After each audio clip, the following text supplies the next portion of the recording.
उज्जैन के बहुप्रसिद्ध मंदिरों हेतु सिक्योरिटी गार्ड की आवश्यकता है। तीनों शिफ्टों में काम कर सके केवल पुरुष सुरक्षा कर्मी। मंदिर श्री महाकालेश्वर मंदिर, चिंतामन गणेश मंदिर, मंगलनाथ मंदिर, गधकालिका मंदिर, कलभैरव मंदिर, लड्डू यूनिट, वैदिक प्रतिष्ठान इत्यादि। सैलरी 8,519 जोड़ PF जोड़ ESIC। ड्यूटी -8 घंटे एवं साप्ताहिक अवकाश 26 दिन काम 4 छुट्टी। योग्यता 8वीं पास। Height 5 foot 7 inch. आयु 21 साल से 45 साल। दस्तावेज Aadhaar card, PAN card, bank passbook, police verification, medical, 5 passport size photo. भर्ती फीस 3,500। संपर्क crystal integrated services limited, D326 Shipra Vihar colony, mango garden के पास, उज्जैन में।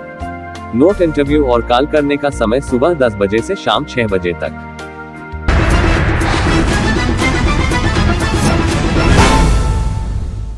रात 11:30 बजे मक्सी रोड पर भीषण आगजनी हो गई। लपटों से घिरा टेंट हाउस पूरी तरह जल गया।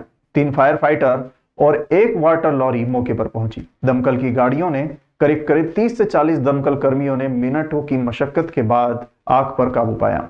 टेंट हाउस पर चौकीदारी करने वाला मोहन रायकवार पैर उसके झुलस गए थे। आगजनी की खबर मिलने पर पुलिस भी मौके पर पहुंची थी। बताया जा रहा है कि कंचनपुरा मक्सी रोड बालाजी मंदिर के पास यादव टेंट हाउस का संचालक कालू यादव द्वारा संचालित किया जाता है। टेंट के साथ वो लाइट डेकोरेशन का काम भी करते हैं। रात में चौकीदार मोहन रायकवार टेंट हाउस में सोया था। रात करीब 11:30 बजे टेंट हाउस में आग लग गई और लपटें तेजी के साथ फैली। चौकीदार बचकर जैसे तैसे वहां से निकल पाया, लेकिन झुलस गया। शोर सुनकर समीप रहने वाला संचालक कालू यादव वहां पर आया और आसपास के लोगों की भीड़ जमा हो गई। आगजनी की सूचना मिलते ही एक के बाद एक 3 फायर फाइटर मौके पर पहुंची और वाटर लॉरी के साथ फायर ब्रिगेड कर्मचारियों ने आग पर काबू पाने के प्रयास शुरू किए। पुलिस मौके पर पहुंची और भीड़ को दूर किया। टेंट हाउस में रजाई गादी रखे होने से लपटें काफी तेज उठ रही थी। करीब 30 से 40 मिनट में आग पर काबू पाया गया, लेकिन लाखों का नुकसान हो चुका था। झुलसे चौकीदार को उपचार के लिए अस्पताल भेजा गया, जिसने बताया कि आग किसी ने लगाई है।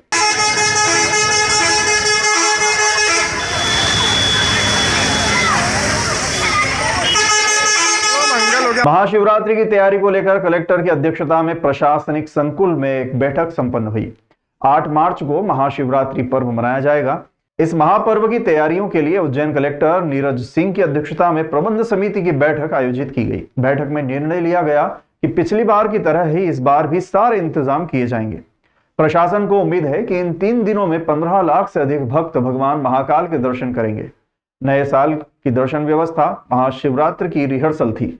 इसमें मंदिर समिति काफी हद तक सफल रही। भक्तों को कम समय में सुविधापूर्वक भगवान महाकाल के दर्शन हुए। महाशिवरात्रि पर बड़े गणेश से हरसिद्धि चौराहा व 4 धाम मंदिर तक क्राउड मैनेजमेंट तथा जूता स्टैंड की व्यवस्था पर और अधिक ध्यान दिया जाएगा। इसके साथ ही कुछ अन्य विषय जिस पर हमें लगता है कि और अच्छे से काम होना चाहिए, इनकी लिस्टिंग की जा रही है। महाशिवरात्रि की तैयारियों को लेकर के आज सभी अधिकारियों के साथ और जो जनप्रतिनिधि उपस्थित थे उनके साथ बैठक की गई है। मुख्य रूप से पिछली बार महाशिवरात्रि पे जो व्यवस्था रही थी उसी प्रकार से व्यवस्थाएं करने का निर्णय लिया गया है। जो कुछ चेंजेस कुछ प्रवेश सिस्टम में प्रस्तावित किए गए हैं, कुछ पार्किंग में प्रस्तावित किए गए हैं, उसको संडे को निरीक्षण करके फिर डिसाइड किया जाएगा। एग्जैक्टली ट्रैफिक व्यवस्था को लेकर के पूरी चर्चा की गई है। क्या क्या पार्किंग पॉइंट्स होंगे, 8-10 पार्किंग पॉइंट पूरे डिसाइड किए गए हैं। वीआईपीज़ का मूवमेंट किस द्वार से होगा डिसाइड किया गया है। तो मुख्य रूप से पिछली बार जैसे था वही कर रहे हैं। वीआईपी मूवमेंट को लेकर के कुछ सुझाव आए थे।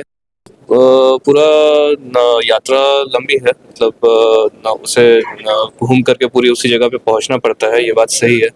इसको लेकर के सुझाव आया था कि उसको छोटा किया जाए, 2 लाइन में आने जाने की व्यवस्था की जाए।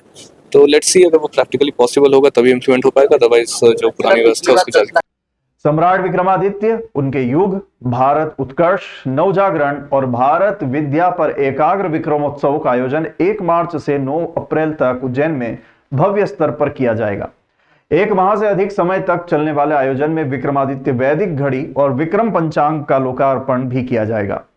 प्रख्यात अभिनेत्री हेमा मालिनी द्वारा भगवान शिव और देवी दुर्गा पर आधारित नृत्य नाटिका की प्रस्तुति सहित अन्य कई सांस्कृतिक कार्यक्रम आयोजित किए जाएंगे।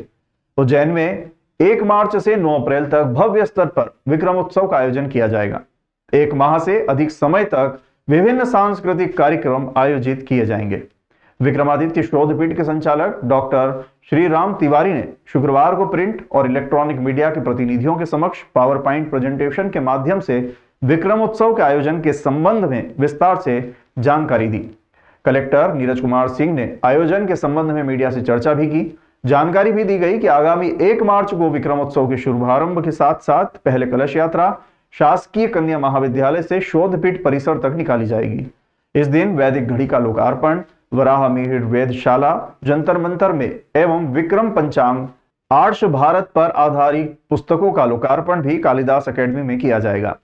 भारत के कालजयी महानायकों की तेजस्विता के संग्रहालय वीर भारत न्यास का शिलान्यास भी किया जाएगा। विक्रमादित्य के न्याय पर संगोष्ठी का आयोजन शासकीय कन्या स्नातकोत्तर महाविद्यालय में किया जाएगा। 3 इवेंट्स मुख्य रूप से आयोजित होने हैं 1 तारीख 1 मार्च से लेकर के 9 अप्रैल के बीच में, जिसमें कि इंडस्ट्रियल समिट 2 दिवसीय इवेंट होगा।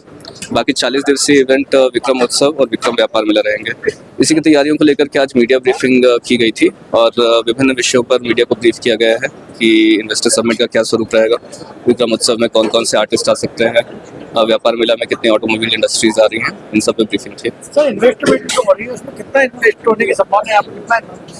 देखिए, अभी इस चीज़ पे हम लोग वर्कआउट कर रहे हैं, स्पेशली इंडस्ट्रीज डिपार्टमेंट वर्कआउट कर रहा है और कोशिश ये है कि हम लोग MOUs पे ना जाएं, बल्कि जो इंडस्ट्रीज को लैंड अलॉटमेंट किया जा सकता है, जिनको इंसेंटिव दिया जा सकता है, जिनका शुभारंभ किया जा सकता है, वो इस इन्वेस्टर मीट के दौरान किया जाए। जाने को कितने लोगों को रोजगार?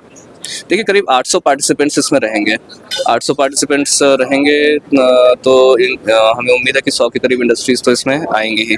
और ये सिर्फ उज्जैन के लिए नहीं, बल्कि पूरे मालवा क्षेत्र के लिए जहाँ जहाँ पर लैंड अलॉट होता है वहाँ पर निश्चित तौर से लोगों को रोजगार मिलेगा। राजकीय अतिथि पूज्य आनंदमयी मूर्ति गुरु मां श्री महाकालेश्वर भगवान के दर्शन करने पहुंची। मध्य प्रदेश शासन की राजकीय अतिथि पूज्य आनंद मूर्ति गुरु मां ने अपने उज्जैन प्रवास के दौरान श्री महाकालेश्वर मंदिर पहुंचकर श्री महाकालेश्वर भगवान का पूजन अभिषेक किया। महाकालेश्वर मंदिर प्रबंध समिति की ओर से सहायक प्रशासक मूलचंद जुनवाल द्वारा गुरु मां का सम्मान किया गया।